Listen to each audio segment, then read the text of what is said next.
शुण मोर कथा भौणी ओ भाई विद्यालय जीवा पाई मना करो नाही। अनेक दिन बीतिला कोरोना रो डरे पाठ साठ भूली आउ न लुचिबा घरे धनरे न लुचिबा घरे। कोरोना रो डर भय गलाणी तो लुची आम विद्यालय हाथ ठारी तो डाकुची। गुरुजी गुरुमा जी सरागरे डाकी बताइबे पाठ सबु न रखिबे बाकी धनरे न रखिबे बाकी।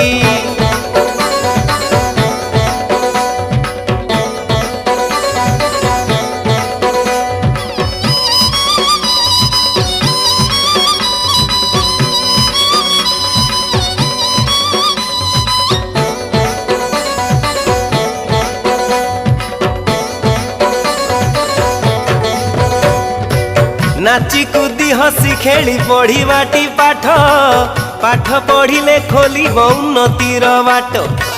पढ़ा पिला जाने सीना पढ़िबार मजा पढ़िले जगत जिणी बोलाइब राजा धनरे बोलाइब राजा।